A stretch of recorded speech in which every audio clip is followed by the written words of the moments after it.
Hi, I'm Elspeth McLean and welcome to my beautiful little art studio on Salt Spring Island.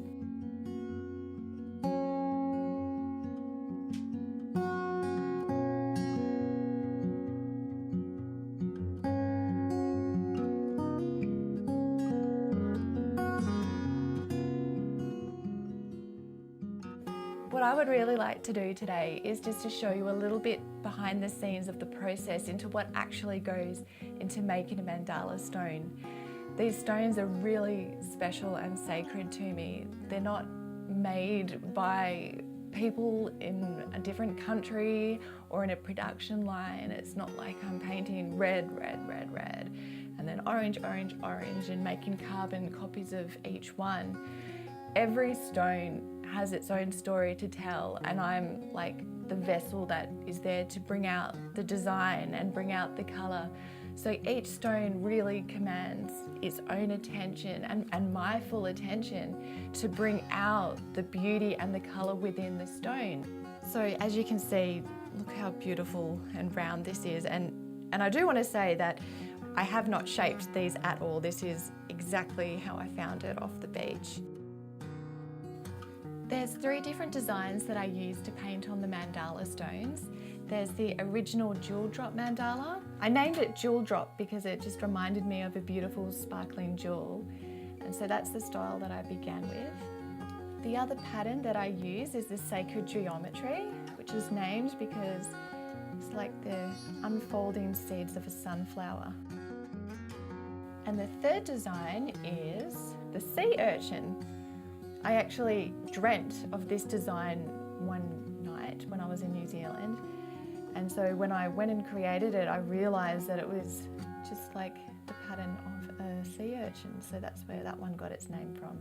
So with this stone that I've just chosen out of my little collection, as I hold it in my hand, you can naturally see the different colours that are in the stone itself. There's a lot of pink and purple, a little bit of blue, and even some orange and yellow. So I feel like I really want to honour its natural colours and bring out those colours in it as well. And I sort of feel like when I look at it, I'm actually seeing more the jewel drop mandala pattern, because it's almost like it's naturally occurring in it anyway. So that's what I'm going to go with for this one. So I like to begin with a little base coat just in the centre with the mandala, which really makes the colours pop. I like to use a darker complementary colour. So in this case, because there's a lot of natural pink in the stone, I'm going a dark red violet. One thing I do want to make known about the stones is that they've all been collected from beaches where I've been given permission, and I've checked with conservation that it's okay to take the stones.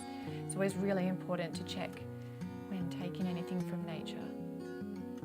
And I love that these stones have been naturally tumbled by the ocean, that they've come from a river or out of a mountain, that they've made their little journey up onto the shore where I've been fortunate enough to find them. And even finding the mandala stones is a journey in itself. So now that I've been just painting my little background colour and spent a bit more time with the stone, originally I'd said I wanted to do the jewel drop mandala style, but as I'm looking at it and I'm just seeing more of a gradient of colours instead of the sort of the sparkly look, I see more of the sea urchin fading colour tone, like a star coming out. So that's just an example of the more time I spend with the stone, I really feel what it is that the stone is wanting to show and to be. The sun to dry. Because each stone has its own little design that it wants to show, it's the reason why I don't really do commission stones at the moment. Because, for example, someone might say, I want a 5 centimetre stone with these colours and this design, and I might not necessarily have the right stone that wants those colours. So in the past, when I tried doing that and I fulfilled the customer's wants and not the stone's wants, I really didn't enjoy the process so much because I was going against the grain of what the process really is about. So that sort of is a good explanation of why I don't take custom orders. or special designs, because it's not up to me, it's up to the stone. The first dot is my favourite because it's the starting point of a little journey with a stone and finding the exact centre. There we go. There's the centre.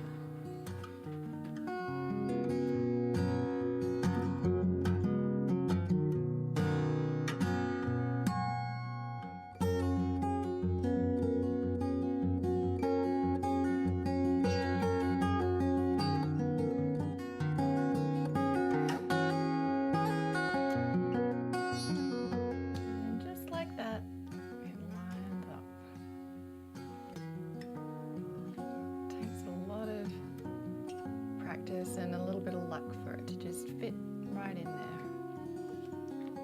Now we're doing the dot within a dot. What I like doing is just doing it a little bit of a lighter colour than the original dot. It just gives it a little 3D effect. So I have to wait for the paint underneath to dry.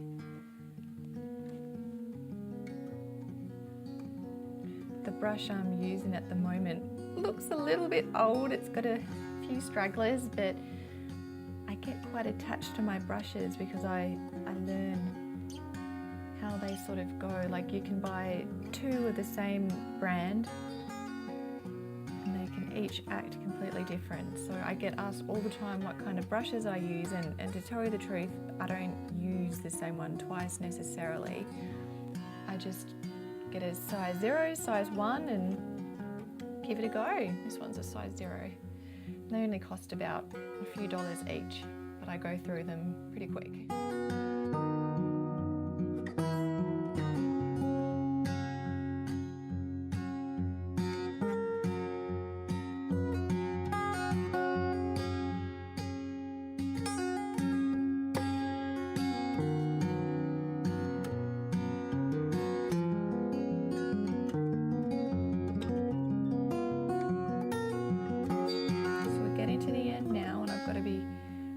Careful not to touch the wet paint.